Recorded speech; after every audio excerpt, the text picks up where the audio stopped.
الله وبركاته. الحمد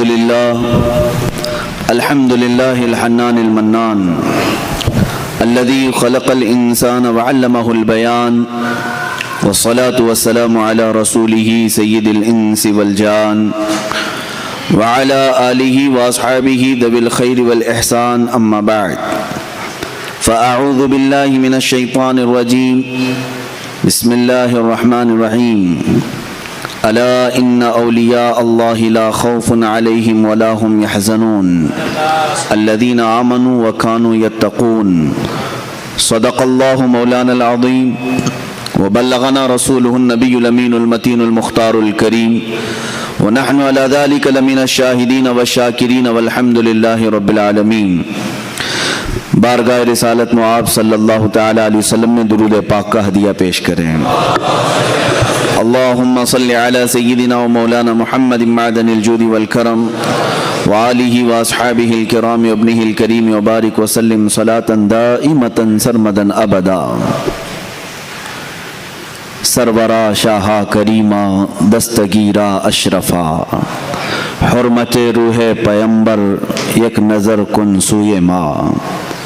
عزیزان گرامی وقار، آج کی ہماری یہ محفل پاک سلطان سید مخدوم اشرف جہانگیر سمنانی رضی اللہ تعالیٰ عنہ کی بارگاہ میں خراج عقیدت پیش کرنے کے لیے ان کے عرس کی مناسبت سے رکھی گئی ہے.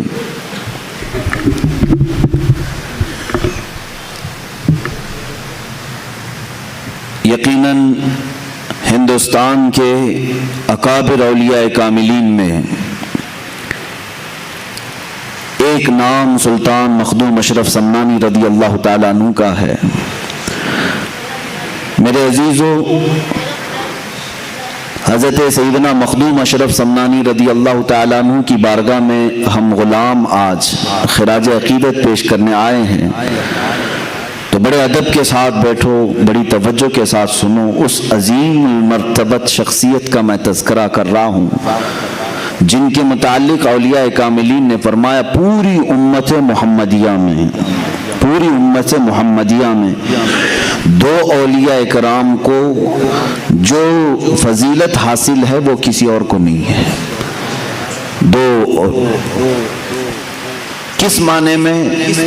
دوسرے اولیاء کاملین بڑی بڑی خصوصیات کے حامل ہیں، لیکن تارک السلطنت ہونے میں دو اولیاء اکرام کا بڑا مقام ہے. ایک سیدنا ابراہیم بن ادھم رضی اللہ تعالیٰ عنہ، دوسرے حضرت مخدوم جہانگیر اشرف سمنانی رضی اللہ تعالیٰ عنہ. یہ دو وہ بزرگ ہیں جنہوں نے بادشاہت کی کرسی کو ترک کر کے فقر و فاقہ کو اختیار فرمایا. اس کو کہتے ہیں تارک السلطنت، سلطنت کو چھوڑ دینے والے. دنیا میں سب سے زیادہ دل پر غلبہ کرنے والی جو محبت ہے وہ کرسی کی محبت ہے. یہ اقتدار کی ہوس ہے. اسی لیے تصوف کے راستے پر چلنے والے ایک سالک کو سب سے پہلے صوفیہ اکرام اگر کسی بات کی تعلیم دیتے ہیں تو یہ فرماتے ہیں سب سے پہلے اپنے دل سے حب جاہ کو نکال دیں.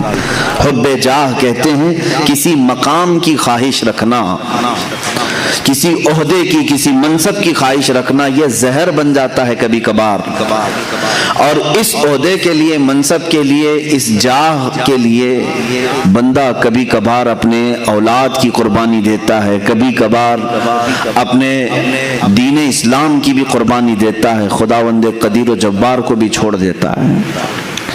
یہ وہ حب جاہ ہے جو ایک مومن کے لیے زہر ہلاہل ہے، یہ قاتل ہے، اور اس کو ترک کرنا بھی آسان کام نہیں ہے.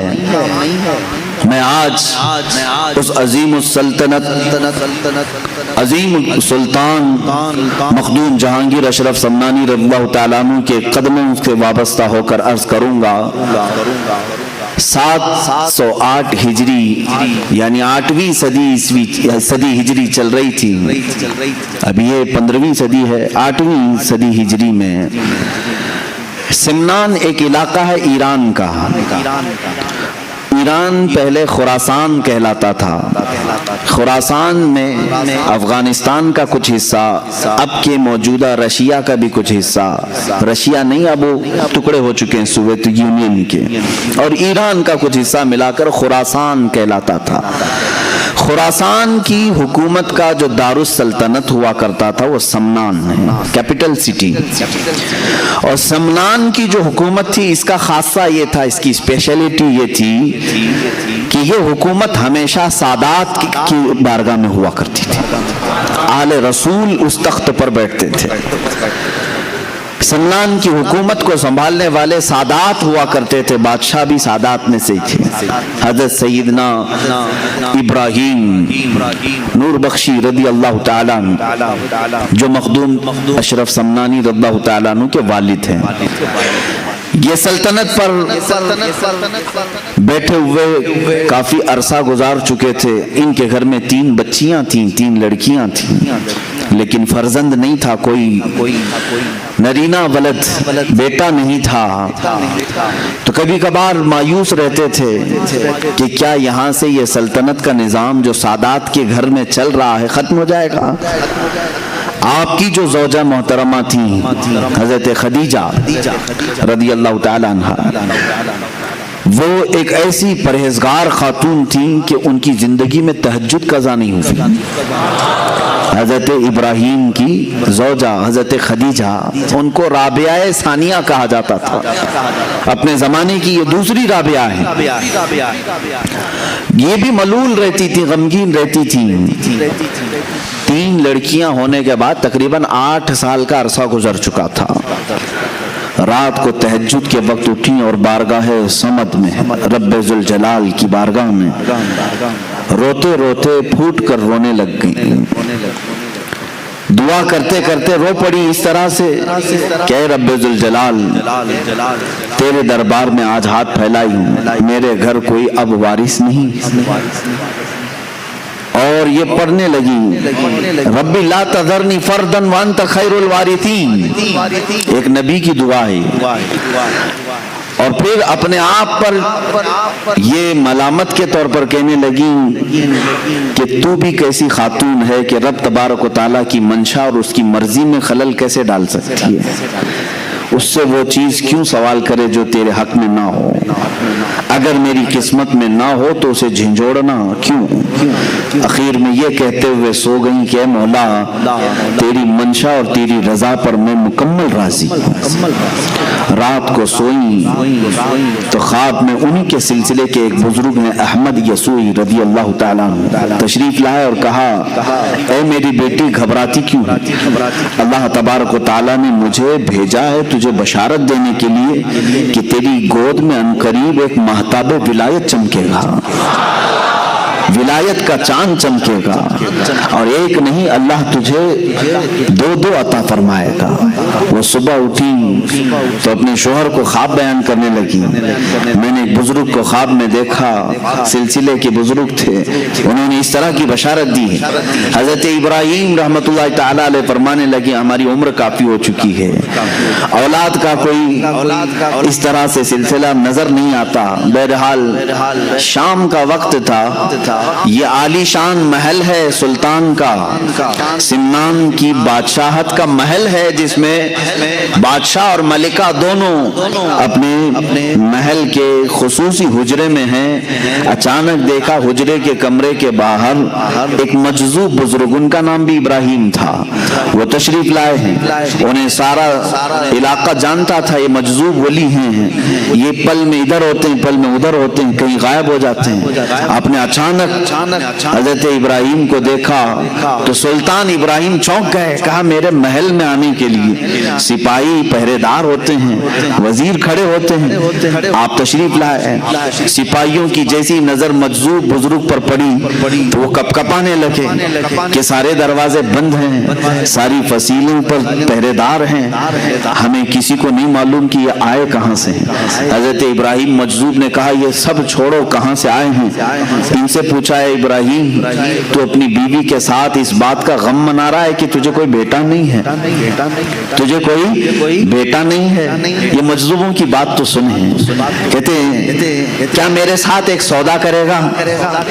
محل کے اندر موجود حضرت سلطان ابراہیم ان کی بڑی تعظیم کرتے تھے، کہا بابا آپ تشریف لائیں، کرسی پر اپنی کرسی پر بٹھایا، کہا آپ کیا سودا کرنا چاہیں گے؟ اس وقت جو سکے چلتے تھے سونے کے سکے، اس کو اشرفی کہا جاتا ہے، اشرفیاں سنے ہوں گے آپ، سونے کی اشرفیاں، کہا مجھے 1000 اشرفیاں دے دے اور ایک اشرف لے لے۔ اس مجذوب بزرگ نے کیا کہا؟ مجھے 1000 اشرفیاں دے دے بدلے میں ایک اشرف لے لے۔ انہوں نے فوراً تھیلا پیش کر دیا، کہا کہ حضور قبول فرما لیں، وہ لیے اور غائب ہو گئے، اس محل سے غائب ہو گئے۔ مجذوبوں کی کیفیات ایسی ہی ہوا کرتی ہیں، وہ حالت جذب میں آتے ہیں، کبھی کسی سے عام گفتگو کرتے ہیں، کبھی کسی سے معرفت کے بہت الگ انداز کی باتیں کرتے ہیں۔ غائب ہوئے چند دنوں کے بعد حضرت ابراہیم رحمت اللہ تعالیٰ علیہ کے گھر میں ولادت کے آثار نظر آئے، ان کی اہلیہ محترمہ حملہ ہوئی، اور اس کے بعد جو بشارتوں کا سلسلہ ہوا سنیے، جب ان کے گھر میں 7 مہینے کا حمل یا 6 مہینے کا حمل تھا، یہی ابراہیم مجذوب رحمت اللہ تعالیٰ علیہ پورے سمنان میں گلی میں ڈھنڈورا پیٹتے ہوئے اعلان کرتے تھے، باخبر ہوشیار ملاحظہ ہو، باخبر ہوشیار ملاحظہ ہو۔ سارے لوگوں کو رات میں یہ جگاتے تھے اس طرح سے ڈھنڈورچی بن کر کے، سارے لوگ کان لگا کر کے سنتے تھے کہ بابا کس چیز کا اعلان کر رہے ہیں۔ جب اس طرح کے اعلانات ہوتے تو بادشاہ کی طرف سے ہوتے تھے۔ ابراہیم مجذوب رحمت اللہ تعالیٰ علیہ ڈھنڈورا پیٹ کر اعلان کرنے لگے، سارے اپنی اپنی مسندوں سے اتر جائیں اس لیے کہ امام کے آنے کا وقت ہو چکا ہے، سارے اپنے اپنے کرسیوں سے اتر جائیں کہ اللہ رب العزت کی طرف سے مہتاب ولایت کے آنے کا وقت ہے۔ 3 مہینے پہلے وہ اس طرح کا اعلان کرتے رہے، 3 مہینے کے بعد لوگوں نے دیکھا حضرت سید ابراہیم رحمت اللہ تعالیٰ علیہ کے گھر بیٹے کی ولادت ہوئی، اور خواب میں جو ان کے بزرگوں نے بشارت دی تھی اس بشارت کے اعتبار سے آپ کا نام اشرف رکھا گیا۔ یہی مخدوم اشرف سمنانی رضی اللہ تعالیٰ عنہ کی ولادت پاک کا میں نے تذکرہ کیا ہے۔ بڑی بشارتوں کے ساتھ آپ دنیا میں تشریف لائے ہیں، آپ کا نام اشرف تھا، صرف اشرف، اور اس جگہ انہوں نے آنکھیں کھولی ہیں جہاں ماں کو ہمیشہ تلاوت قرآن کرتے دیکھا، باپ کو محراب عبادت میں دیکھا۔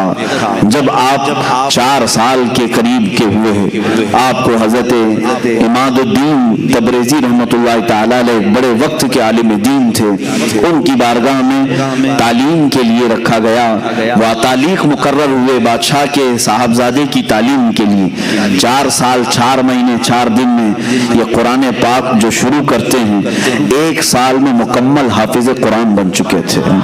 5.5 سال کی عمر ہو رہی تھی جب حضرت مخدوم اشرف سمنانی رضی اللہ تعالیٰ عنہ حافظ قرآن ہو چکے تھے۔ 7 سال کی عمر تھی اس وقت پوری دنیا میں جو مشہور قراتیں ہیں، 7 قراتوں سے قرآن پڑھا جاتا ہے جس کو قرات سبا کہتے ہیں۔ عام لوگ اب وہ سمجھ بھی نہیں پائیں گے کہ قرات سبا ہے کیا چیز، اس لیے کہ یہ علم اٹھتا جا رہا ہے۔ 7 قراتوں کے جاننے والے اب علماء بھی کم ہو گئے ہیں، یعنی قرآن 7 طریقوں پر نازل ہوا ہے۔ 7 قراء امام ہیں قرآن کے اور ان کے راوی ہیں پوری دنیا میں۔ ہم جو قرات آج پڑھ رہے ہیں ہندوستان میں، یہ قرات امام عاصم کوفی رضی اللہ تعالیٰ عنہ کی ہے۔ ہمارے امام قرات میں کون ہے؟ امام عاصم کوفی ہیں، ان سے روایت کیا ہے ان کے شاگرد نے حضرت امام حفص رحمت اللہ تعالیٰ علیہ۔ جو آج ہم قرات پڑھ رہے ہیں قرآن کو، الحمدللہ رب العالمین الرحمن الرحیم مالک یوم الدین، یہ جو طریقہ ہے یہ قرات امام عاصم کوفی کا ہے۔ اس طرح 7 امام ہیں قرآن پاک کی قرات کے، اس کو عام آدمی نہیں سمجھ سکے گا، اسے مکمل عالم دین عالم بننا ہوگا، لغت عربی کی جانکاری پوری حاصل کرنی ہوگی، گرامر پورے سیکھنے پڑیں گے، الف کب آتا ہے، زبر کب آتا ہے، زیر کب آتا ہے، پیش کب آتا ہے، کن دو حرفوں کو ملایا جاتا ہے، کس کو سائلنٹ کیا جاتا ہے، یہ پورے گرامر سیکھنے کے بعد یہ قرأتوں کا علم حاصل کر سکتے ہیں۔ قربان جاؤ مخدوم جہانگیر سمنانی رضی اللہ تعالیٰ عنہ کی عمر پاک 7 سال کی ہے اور 7 قرأتوں کے ساتھ آپ حافظ قرآن ہو چکے تھے، حافظ قرآن ہو چکے تھے۔ عزیزان گرامی، یہاں تو 7 سال کی عمر میں ابھی بچے کو قرآن کا پہلا پارہ پڑھنا نہیں آتا، دیکھ کر کے وہ اللہ کے ولی تھے اور اللہ تعالیٰ نے انہیں علم لدنی عطا فرمایا۔ علم لدنی کہتے ہیں جو غیب سے دیا جائے۔ جب گھر صاف ستھرا ہو، ماں باپ کی تربیت اچھی ہو تو فیض بھی اللہ تعالیٰ کی طرف سے جلدی اترتا ہے۔ یہ ماحول کا بھی اثر ہوتا ہے۔ سادات کا گھرانہ تھا، ظاہر سی بات ہے عقل بھی وراثت نبی میں پائی تھی، علم وراثت علی میں پائی تھی۔ حضرت مخدوم اشرف سمنانی رضی اللہ تعالیٰ عنہ 14 سال کی عمر کے ہو رہے تھے، 7 سال میں حافظ قرآن ہوئے، 14 سال کی عمر میں جتنے علوم متداولہ اس وقت تھے، معقولات، منقولات، منطق، فلسفہ، زجر، ساری چیزیں، علم مناظرہ، علم مقابلہ، علم تصوف، علم فقہ، علم تفسیر، علم اصول حدیث، علم حدیث، یہ تمام علوم متداولہ سے فارغ ہو کر آپ 14 سال کی عمر میں مفتی کامل بن چکے تھے۔ 14 سال کی عمر میں مفتی کامل بن چکے تھے۔ اب ظاہر سی بات ہے 14 سال کی عمر کا حافظ، قرأت سبا کا قاری، بہترین عالم دین، مفتی کامل، فاضل، محدث، فقیہ، مفسر، 14 سال کی عمر میں یہ سب کچھ اللہ نے انہیں غیب سے عطا فرمایا۔ لیکن اس وقت کے علماء کا کہنا یہ ہے، مخدوم اشرف سمنانی رضی اللہ تعالیٰ عنہ مدرسے سے نکلتے تھے، ظاہر سی بات ہے علماء کا ایک انداز الگ ہوتا ہے، علم جب آئے تو اس کا انداز الگ ہوتا ہے، تو مولانا کہتے ہیں نا، اب جو علم دین حاصل کیا ہے اسے کیا کہتے ہیں؟ مولانا۔ تو اس زمانے کے علماء کہتے ہیں اکثر ہم نے اشرف کو مولانا اشرف کم دیکھا، فقیر اشرف زیادہ دیکھا۔ فقیر اشرف کا مطلب کیا ہے؟ ان کے اندر طمع، حرص کچھ نہیں، بلکہ علم حاصل کرنے کے بعد اور اس کم عمری میں اتنے مقامات حاصل کرنے کے بعد بھی زہد کی طرف زیادہ توجہ تھی، ترک دنیا کی طرف زیادہ توجہ تھی۔ اللہ ان کا صدقہ ہم غریبوں کو عطا فرمائے۔ حب مال، حب جاہ، حب دنیا، یہ ایسی غلاظتیں میرے عزیزوں کے مومنین کو تباہ کر ڈالتی ہیں۔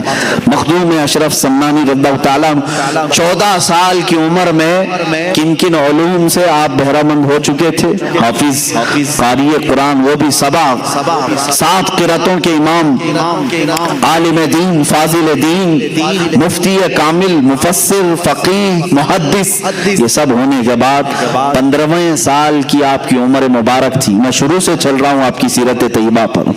15ویں سال کی عمر تھی، آپ کے والد ماجد سید ابراہیم رحمۃ اللہ تعالی علیہ کا وصال ہوا۔ آپ کے انتقال کے فوراً بعد ہی 15 سال کی عمر میں تخت شاہی پر آپ کو بٹھا دیا گیا، بادشاہت کا تاج آپ کے سر پر رکھ دیا گیا۔ کسی نے یہ نہیں کہا کہ 15 سال کا بچہ کیا بادشاہ بنے گا، بلکہ اس وقت کے جتنے سرور تھے، بڑے بڑے کج کلاہ تھے، سبوں نے اپنے سر جھکا لیے، اس لیے کہ مخدوم اشرف سمنانی رضی اللہ تعالیٰ 15 سال کی عمر میں جب کرسی شہنشاہیت پر جلوہ بار ہوئے تو آپ کے فیصلوں کو دیکھ کر کے لوگ اش اش کر جاتے تھے، آپ کے احکامات کو دیکھ کر کے ایسا لگتا تھا جیسے کوئی 80 سال کا تجربہ کار بادشاہ اس کرسی پر بیٹھا ہوا ہے۔ 15 سال کی عمر میں بادشاہت آپ کے کندھوں پر آ چکی تھی، لیکن اس بادشاہت کو آپ نے سرے سے انکار ہی نہیں کیا، ختم ہی نہیں کیا، بلکہ اس کو سنبھالا۔